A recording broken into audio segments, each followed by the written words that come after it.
Every great business starts somewhere. But for Ieasha Allen, it started in a grocery aisle. Today, she joins us to talk about patience, resilience, and why sometimes the best ideas need a decade and a half to find their home. Aisha, it is great to have you in the studio today. How are you doing? Thank you. I'm doing great. It's good to be here. Yeah, well, I'm How really are you looking doing? forward to a great conversation. I'm great. Like we are talking just a minute ago, it's the weather's nice. We're in the 80 degrees right now, which is It is just nice. lovely. A little bit of winds, so it's fantastic. Super I'm doing comfortable out great. there. Yeah. Very comfortable. I Awesome. have my linen on today, so yeah, we're we're in good weather territory for sure. Perfect. All right, so to get started, let's jump into a quick couple of icebreakers here. This is kind of an interesting question. uh, is there a particular trend, and this can go all the way back to your childhood up to Okay. present day, a trend that you like the first trend that you actually got excited about, something that you really liked that was just a kind of a goofy, quirky thing? You know, the first thing that came to mind is it was definitely my childhood. Do you remember when everybody was wearing the Looney Tunes t-shirts and cross colors? So I grew up in California and that was Okay, huge. Cross colors were nice. huge. It was like really baggy shorts that in Uh, like bright red and green and yellow with like Tasmanian Devil or Tweety yeah. Bird or whatever Oh yeah. t-shirts. I was really excited about that trend. That's awesome. Yeah. It's so funny. My older sister, who has done a bunch of stuff and traveled abroad and all this stuff. She Yeah. was in college almost the time that I was born. She actually bought a bunch of I never knew where she got these, but plates and glasses with Looney Tunes all over them. Really? And just knew that I love them. So she gave them to me a Mhm. few years ago and we unpacked them recently. And so I've got like a big mug and some like glasses and Oh, wow, so yeah, I have a very that's fond sweet. place in my heart for that. Yeah. Yeah, no, that was Um a trend that I loved. yeah. Yeah, yeah. That's great. What is a canceled or just maybe no longer running TV show that you really miss? If you're into TV shows, I guess we could have preambled with that, but No, no, I yeah, I don't get a lot of time to watch TV now, so sure. there's nothing out there that I could, watch. But, honestly, it's probably it might be one or the other, I don't know. So, comedy side, I would say Martin, that was one of my favorite Okay. Martin show, Martin Yeah, I Lawrence, don't know if I've the seen that. comedian. Okay. Yeah, and then the other one would have been Dawson's Creek. Okay. Okay. I actually haven't seen that one either, but I've heard really good things about it. So I've Really? never started. I It's funny. I asked this question and I have like committed myself to a probably grand total of 5 shows in my entire life. So I have a really I'm a big film guy, but like Yeah. television is much narrower scope. So it Think was from kind the of funny that I yeah. 2000s and up to now, I Yeah. know nothing. I know nothing Sure, sure. Yeah, 'cause yeah. I just Okay. never really watched a lot. Well, I Yeah. will say there was one show, that my husband and I watched. It was a military show that we loved, Okay. with the guy from, the Allstate commercial. I cannot remember his name. Anyway, it was a military show that it only had, Okay. like, 4 or 5 seasons, and we were just like, oh, Like I can't remember it. Band of Brothers or something like a miniseries type It thing? you know no, they were, like, special ops, and it was only, like, Okay. 5 or 4 guys, and they would go across the country on these special missions and come back and Dang, nobody okay. knew about it, but the mission Oh, okay. is awesome. I don't know. Goodness, what a Okay, okay. That's cool. That's cool. Very nice. All right. Last icebreaker. What's the most spontaneous thing you've ever done?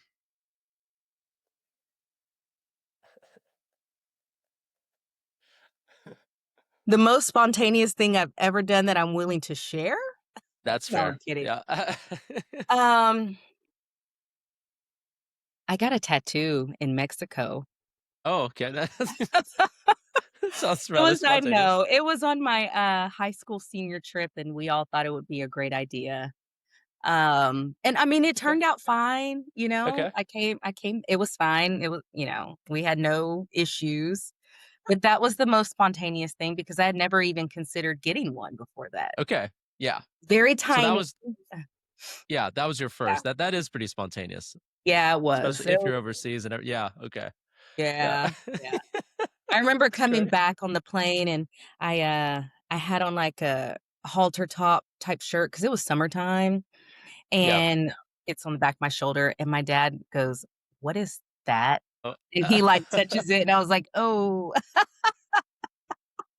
were you So were you gonna try to, like, be a little bit more discreet about it, or did you just forget, or I just totally forgot because, yeah, I was like, it's on my back, so, it's not supposed to be covered, and so I was trying yeah. to keep it like, make sure it healed properly, and Sure, I just sure. forgot about it. That's great. Yeah. That's I great. was 18 though, I was 18, Okay. so Yeah, yeah, alright. Well, so yeah, that's pretty great. That's awesome. All right. Well, jumping into it here, Aisha, we have a lot of things we can discuss about what's going on with the vision, the origin story of the Melroy. So many good things. We won't necessarily follow a super linear pattern. We might like hop back and forth in the timeline, just depending on things. But I do want to start further back, just to kind of give everybody an idea. You talk about having this idea, this epiphany, if you will, for a place like the Melroy during an ordinary grocery shopping trip. Okay, so yes. that just piques my interest. Like, paint the picture there. What's going on in your life at that moment in 2011? Is that right? That made you aware of, hey, this is what's missing in Lexington. Yes. Well, I would say it was missing in my life and in Okay, Lexington, but so I we had 2 children at the time, my husband and I. One was fairly young, I wanna say maybe 2-ish, and so then the other would have been maybe 7 or 8 or 6 or so. I always did my grocery shopping early in the morning or late at night because no one else was in the store. So I would, like, turn on my music, and I would just walk through and do my yeah, thing, and okay, it was therapeutic for me. When you have little sure, kids, yep, silence in the grocery store was really therapeutic. Um and I had so much energy this night. I'm like, gosh, I finished grocery shopping probably at like 9:30, 10 o'clock at night. okay, And I'm coming out and I'm like, I really don't feel like going home. Like, I mm, really don't feel like going home.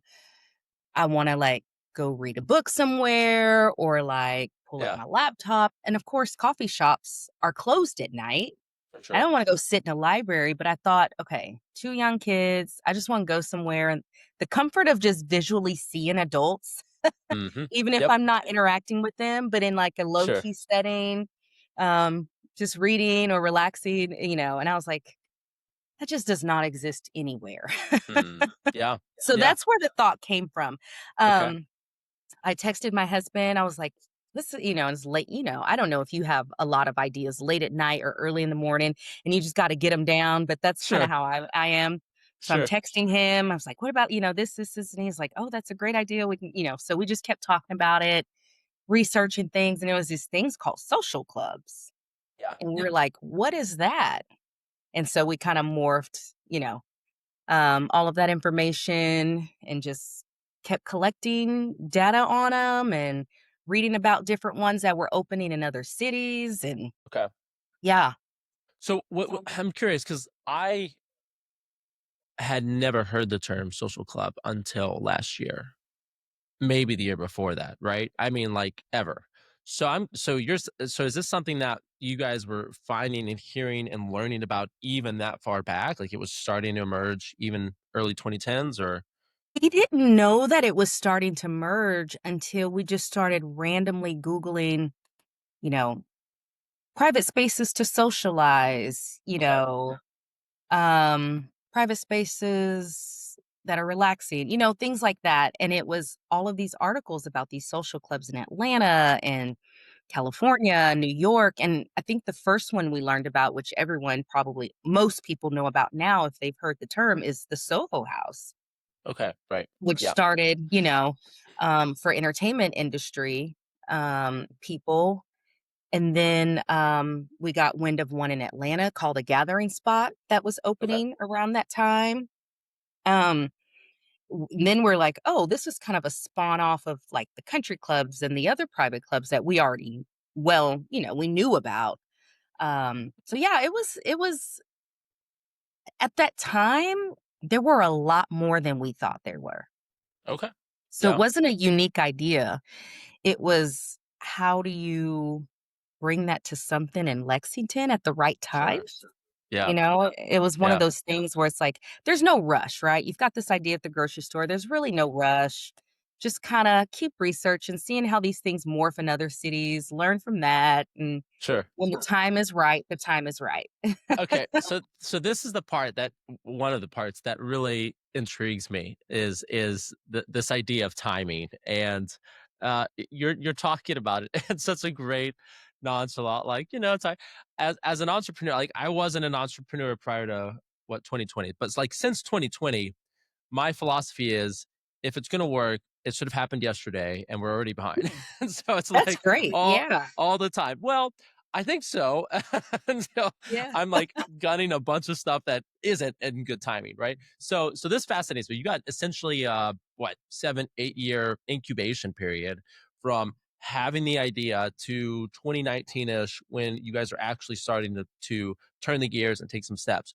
So give me an idea of what those 7, 8 years were like for you guys. What was going on, and was it, timing? Is it related to just, I mean, obviously you guys have younger kids at that point. Yeah. Is it, you Yeah. got to let things, mature on the business front and make sure that it's actually going to make sense. So I'd love to hear a little bit about your thought process there. Give you a little bit of background about me. And as an entrepreneur, and you probably experienced this also, you have a lot of ideas. Ideas come all of the time, and you can drive yourself mad with trying to decide which one to do, when to do it. Is it going to work? Is it not going to work? And so I adopted this. I mean, I was driving my husband crazy. What about this? What about this? What about this? So I adopted this this idea of, for the sake of peace. Um, I'm just going to write all my ideas down and see how excited I stay about them, right? Keep Just write them down, because some things you get excited about and then you're just like, okay, now actually I realize I don't want to do that.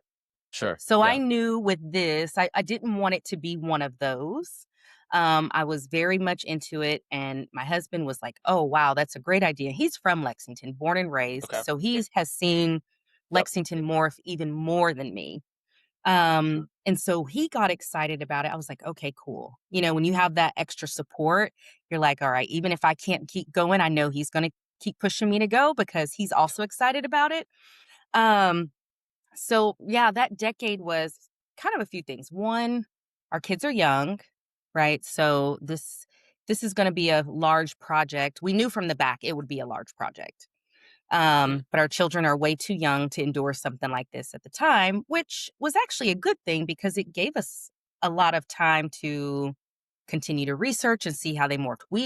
We traveled like we've always done, and we would reach up the private clubs in those areas while we were there and see if we could try to get in and see what people were doing, how people were responding to them. And these were cities that are larger than Lexington, are always more advanced. They kind of adopt the things first. Yeah. Um, it was financial. We didn't really know how much something like this would cost, but we knew it would cost a lot. Sure. Um, my husband's job, he was in, gosh, the prime of his. He may not know what he does, but he runs a franchise of Papa John's restaurants. And at the time, he was managing 60 stores. And so we've always Goodness. Wow. known, with both of us being really ambitious and career driven, thankfully, we've always had the balance of like, we're both not going 100.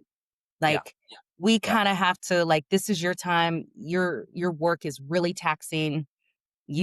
I've got the reins on this. And then at some point, we knew it would kind of switch over. And so he really focused on getting his operations and positioning himself in his career to be able to back off and support me as I 100% focused on this. That's awesome. Yeah.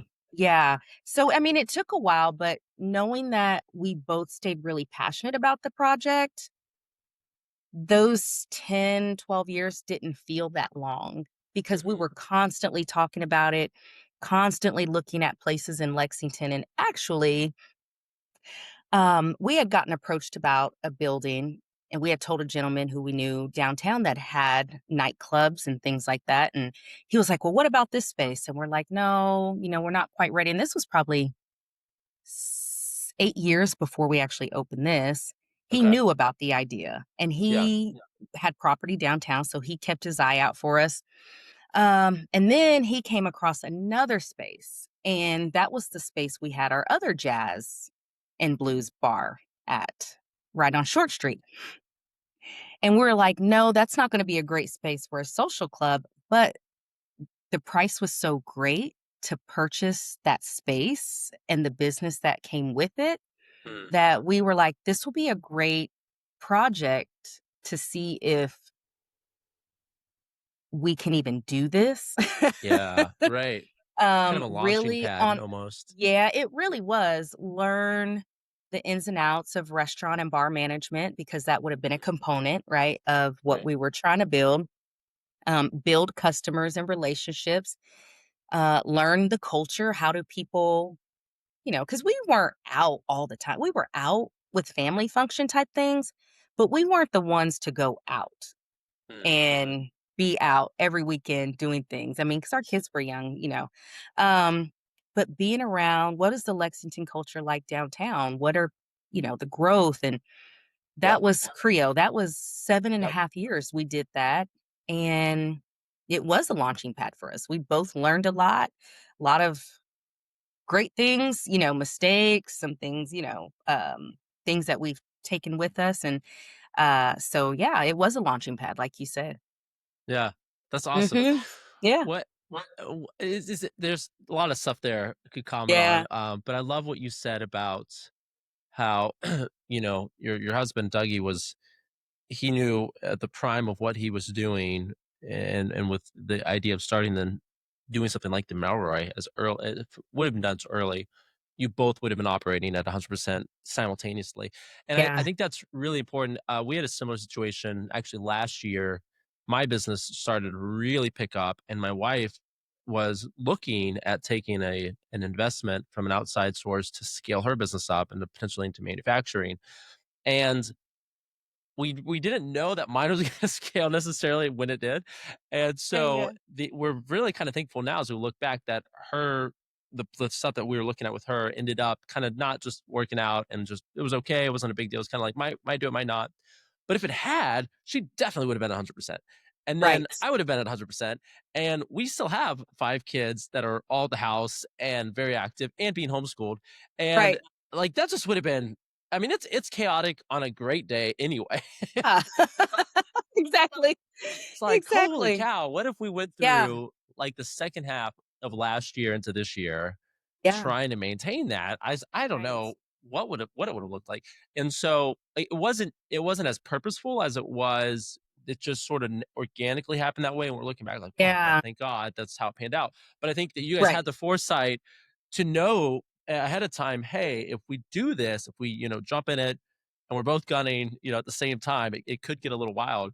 That is a I think a pretty mature decision that again younger entrepreneurs need to be aware of, especially if you're in a relationship, if you're married, if you have a young family. Yes. um, Sometimes, again, I have extremely high risk tolerance, and so my gauge for risk is almost non-existent, and that's to a fault, right? And so I have to Yeah, tell people a yeah, lot of I get times, that.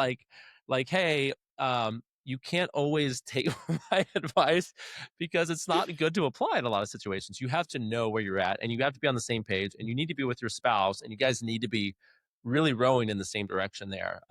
And I think that's, again, especially if both of you are entrepreneurial, you have that mindset, it can get a little crazy if you're doing independent things, simultaneously. And so sounds like you guys Yes, had a lot of good wherewithal to we make that did. judgment call. Yeah, early. Yeah, and probably just like you, I mean, our family, like I said, they were young, but you have to know exactly what your priorities are, in what order they're in. And we knew that our family and the health of it was the most important thing. So then you kind of plan and backtrack from that.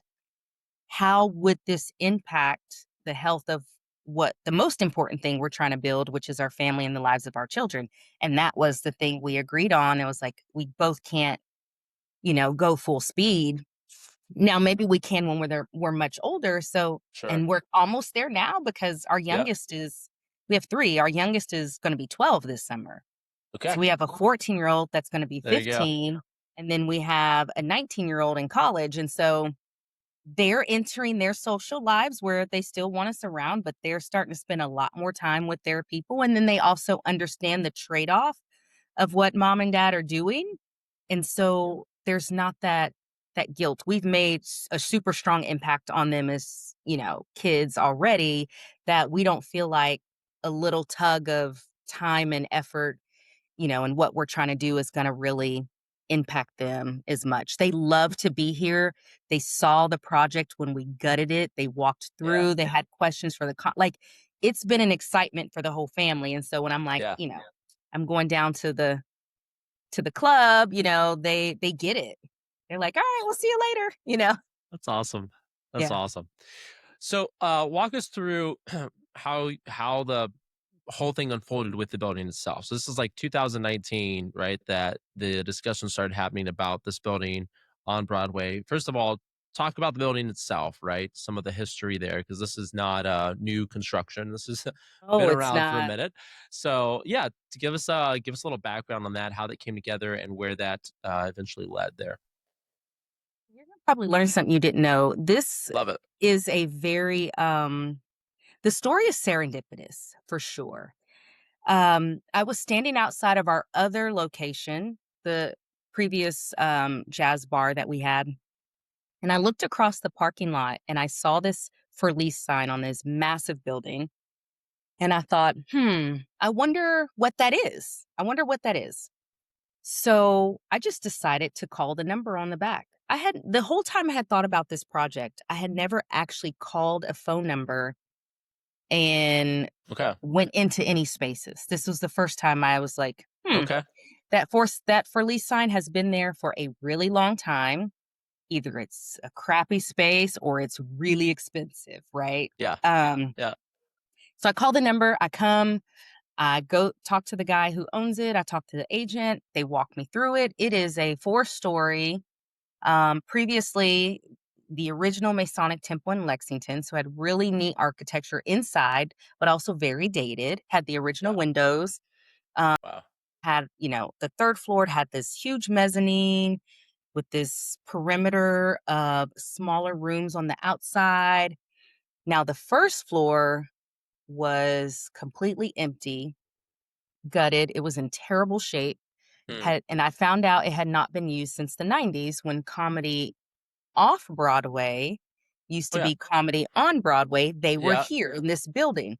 Well, the whole Okay. first floor had not been used. It had only been used from the second floor on up as office spaces for an accounting firm, a really large one, and then the gentleman that had purchased it that I was speaking with, he had only occupied the second floor, so 3 and 4 were empty.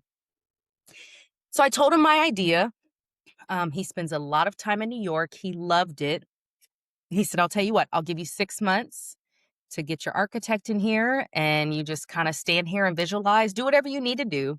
I will not lease it. You can get in as often as you want." Hmm. And so I did Fun. that. I met with an architect who was in a band that played at our previous location, met with him, showed him the space. We started doing architectural documents right away, working through the design, and then COVID happened. Hmm. Yep. And that was just, I mean, I don't even have to explain it. You're looking at this, I don't know, 25,000 square foot building. You're like, yep, nope, never mind. Can't do this right now. Jeez. So that just came to a halt. And, and I was disappointed, but I mean, what do? You got to Mm, kind of get over it pretty quickly. And I already spent some money on these documents for that particular building. And we're about 75 to 80% done to where I was ready to go to some wow. contractors and get it priced. Wow. This gentleman was going to lease the space to me for $2,500, the first floor. No. Oh, Yes. As wow. long as I did What? all of the fit up. Okay. Okay. Okay. Now remember, the first floor was Yeah. really bad. Sure, sure. Okay. And so I That's was like, interesting. oh, that is awesome. Right. Hmm. So COVID, we stopped that project. A couple years later, we're out at Keeneland. We run into him And we're like, "Hey, it's great to see you. What have you?" Because the sign was down at that point. So I never Okay. called back. I'm like, "The sign is Huh. gone. Someone is going in the building. I'm just Interesting. not even going to try. I'll just keep being patient. I have been patient this long, right? Sure. 10 plus years. I can continue to be patient." And he said nothing. I just took the sign down and he's like, "Are you going to come back?" I'm like, "Really? Hmm. You didn't lease it?" He's like, "No." Wow. So we went back. Aram, this is where it gets serendipitous. My husband and I sits in his office. Remember, his office is on the second floor.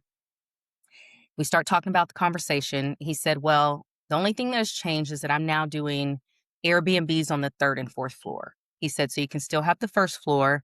And I said, "Well, I really want the rooftop also." And he said, "You can have that, but it's going to slow down my project."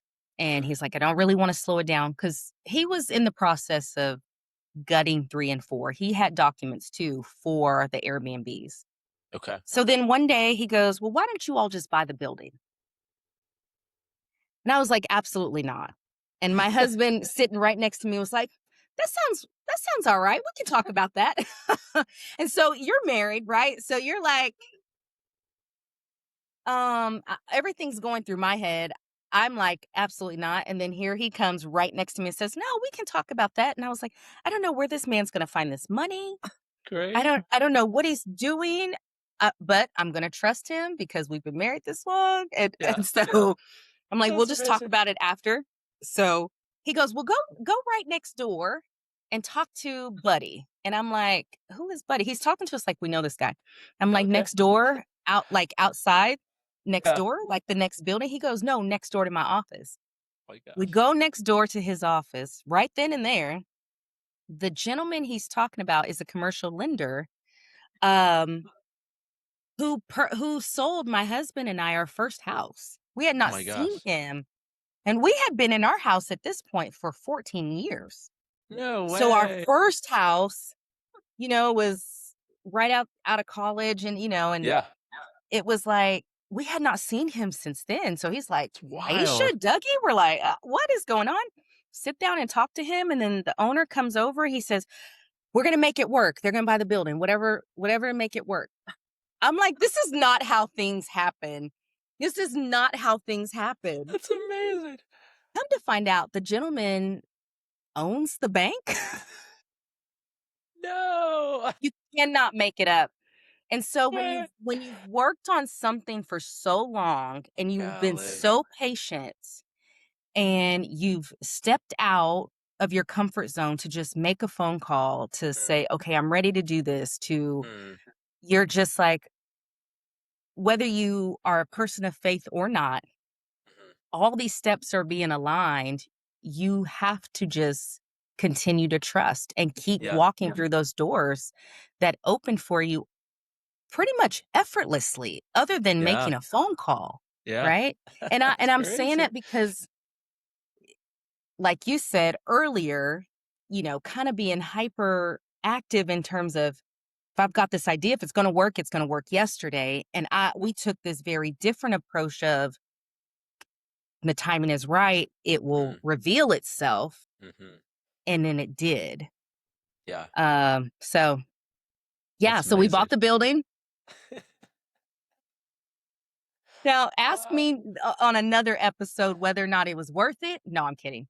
It was a massive undertaking. I For originally sure. thought I was gonna just renovate this first floor, and then we ended up renovating 3 and 4 and 1, and then started on 2. So it was a much Crazy. larger project than I anticipated, but I would not start over. Yeah. Yeah. That's amazing. What Yeah. so yeah, give me an example of like a typical Tuesday during this development phase, right? Or I guess the redevelopment phase. This at this stage, Yeah. you get the building, and you're like, okay, we're gonna start fix up the first floor. Now we're bringing on a couple more floors. What did Yes. it look like at it? There are highs and lows all the way through entrepreneurship. Even once you like kind of crest the hill, there's still these funny Yeah. little dips that happen on the upper plains, so Right. so Right. yeah, give me maybe like a contrast of like, man, here's what the really low point was at one issue, and then like kind of here's where it turned around. Yeah, just for contrast sake. I was so the building for as old as it's over 100 years old. It's about 115 years old now. For as old as it was in really great shape.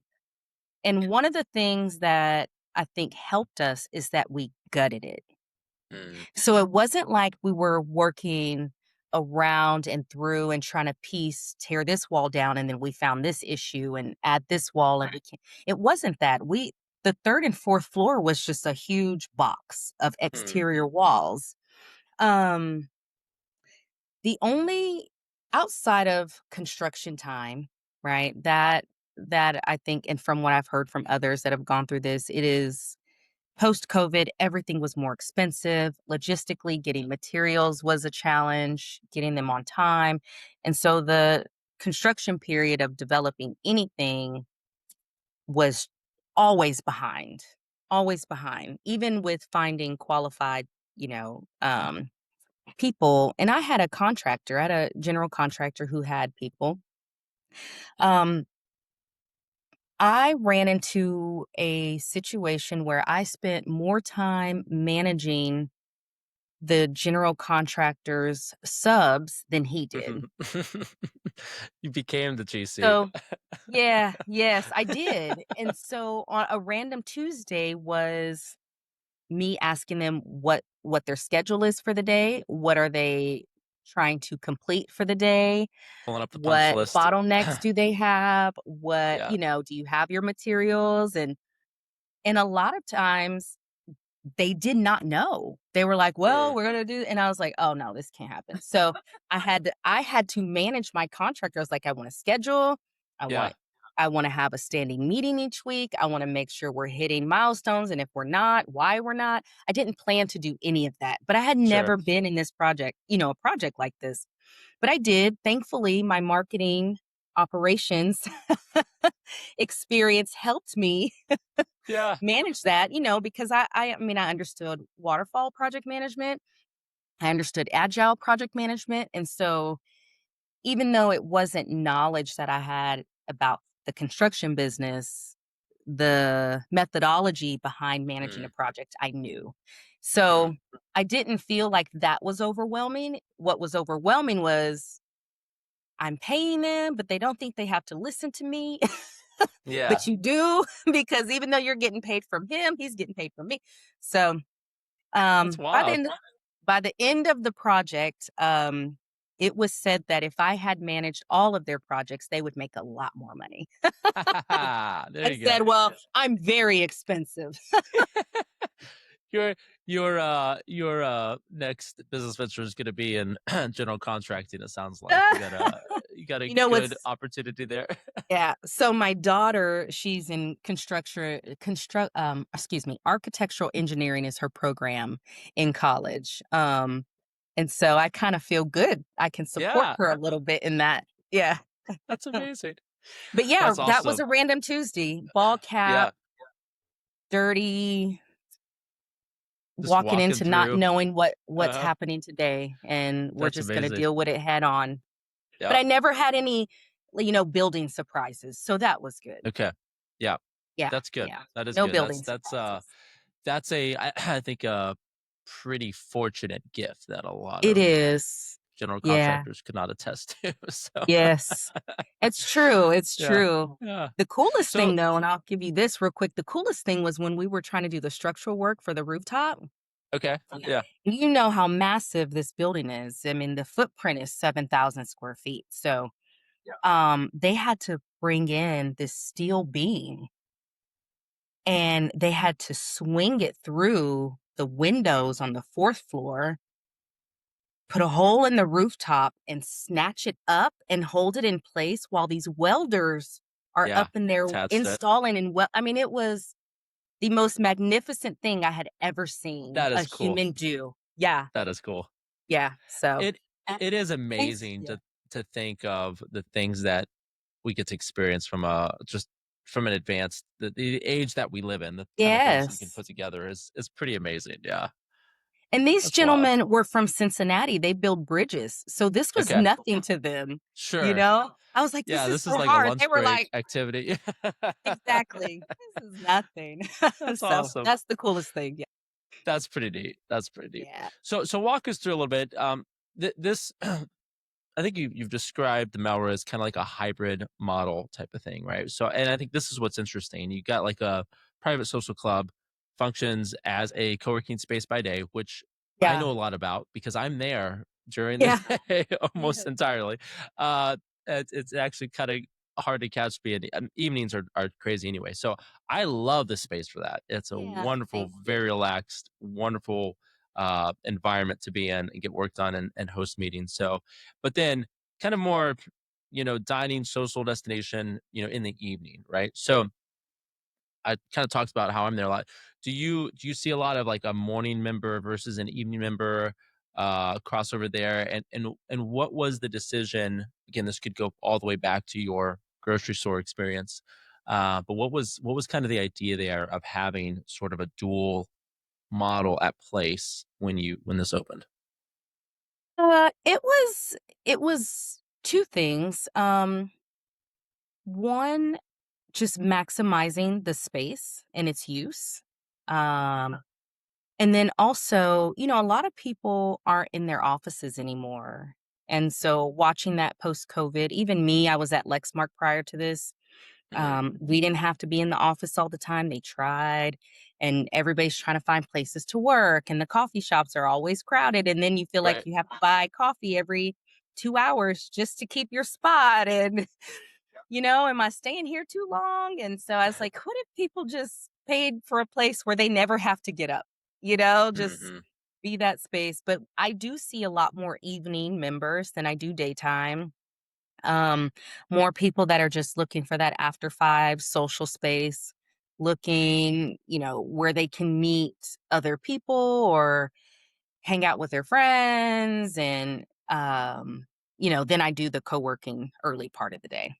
Yeah. Yeah. Yeah, and I think it's Yeah. cool because even, it sounds like that you said you're maximizing the space, you're trying to be, intentional about it, but Yeah. that is really sort of an additional element to maybe what you initially thought of, 'cause what you were looking for at 9:30, Yeah. PM in 2011 was, "Man, can I just go hang out somewhere that's open and there are adults Right. and it's not like a rave party, you know, with a bunch Totally. of college students," Totally. like, "Where's this Yes. third space that doesn't exist?" Yeah. Yeah. So it's cool because, like, that's part of the journey is even as you get towards the end, the original vision can be, built onto as well, which is great because that benefits someone like me who's there primarily in the earlier part of the day, and I love it for that reason. It's a Yeah. great fit for my experience. So yeah, That's that's pretty awesome. cool. Yeah. So It's so still morphing, so yeah, yeah, and so we'll that's see. kind of what I want to end on. To give us a vision here for the next 5 or so years. So the Melroy officially opened in was it June or July It of it was June 30th. okay, right there, Yeah, almost July. whenever you wanted it to open. That's right, 2025. So we're Yeah. we're not even a full year in. What do you see? What's kind of the best case scenario 5 years from now? Things continue to go well. What are you hoping this means from maybe a legacy standpoint, but from a community? Because I what I love about the Monroe is you guys seem to be very intentional from a community aspect, which I think is different, right? You can have a venue that is open and it exists as a business to be profitable, and like those are all good things, checks all those boxes. It's a little bit different to emphasize a community and as part of that, right? Because that may or may not factor into a P&L spreadsheet, right? I'd love to hear about your thoughts on that, like the grand vision, the best case scenario, where this is going. What are you hoping to see play out here? So, best case, I would say our evenings are, comfortably packed, not overly packed. People are, with their friends or meeting new people. They come in, they socialize, maybe have some tapas, cocktails or not. But anytime you walk in, even if you walk in by yourself, you would be guaranteed to see someone that's familiar. Mm, So you yeah. truly use it as that third space where I'm going down to the Melroy, whether you know anybody or not, because you know you're gonna know somebody there.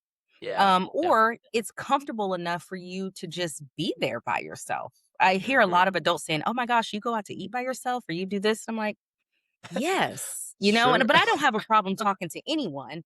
Uh, Right. Yeah. but just that, there's lots of energy in and out. Daytime, working as well, is filled up with people that are, whether they're just there studying or whether they're there doing some personal work or Mm, reading or actually working professionally. But mhm, that energy everybody can feel and pull in. And then hopefully the rooftop bar. Yeah, I'd love to mhm. have the Yeah. rooftop done. That would be I would realistically I'm hoping 2 years because I know it's gonna take about 8 to 10 months to actually complete it. So I'm hoping 2 years to finish that out. And I really want it to be a downtown Lexington, um, very energetic and community driven social space.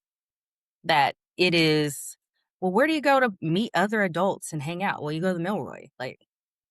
You know, that's where you go. That's where everybody's at. Yeah. So, That's awesome. yeah, Aisha, this has been so much fun. Like I said, I have loved getting to be in there every week for the past few months now, and we so this was appreciate you doing this was that. well, this was exciting for me to be able to speak to you a little bit more about a lot that I didn't know in history, and just to hear kind of the vision behind it is truly exciting, and I think there are great things ahead. I tell people about it all the time. I love bringing people in there that don't even know about it yet or are newer to town. Like, oh yeah, like this is where we're gonna meet. We're gonna come down Melroy. Do you know what that is? So it's a ton of fun, and I think it really hits all of those boxes that you mentioned of again being a good environment for whatever you want to do. If it's just you just want to, kind of do your work and get focused, or be able to meet and mingle with people. It's Yeah, you guys have balanced it so well there. And I thank think that is a you special, unique thing here to Lexington. So I'm excited about so it. much. I'm I excited appreciate for you where you so guys much. go from here. Yeah. No, I mean, you guys did all the work. I just get to enjoy it. So Yeah, yeah, yeah. But, I would thanks. say the hardest thing about all of this is that we're not particularly selling this tangible product. I mean, we are for someone like you that's working, but trying to sell culture is a lot more difficult. But hopefully, my goal is for that to be the sustaining force of what we're creating, and that's culture. Yeah. So, yeah, That's we awesome. appreciate you That's being a awesome. part of it. Yeah, I love it. I Yeah, love it. Well, I appreciate you coming on today, sharing about this, and we look forward to continued growth and development there. And yeah, just excited to see where absolutely. it takes off from here. And appreciate you sharing with us today. Of course. Thanks for having me. Awesome. Yeah. What's the best way for people to get? Obviously, they can go to the Melroy's website. We'll link that Yeah. here. But to stay connected with you specifically and the journey there, what's the best way for them to do that? I would say if they're interested in just following the journey, our Instagram is probably the best way. But if anybody has questions for me or just want to pick my brain about anything, they can email me personally. That does not bother me at all. And actually, the easiest to remember, contact at themelroy.com actually comes directly to me. So that would be the Great. easiest one to remember other than my Yeah. name. Sure. Yeah. Well, we'll put it down here in the show notes. And Okay. thanks again so much. Hope you have a great week ahead and look forward Thanks, to seeing you again Aram. soon. You too. Thank you so All right. much. Okay. Cheers. Bye. Cheers.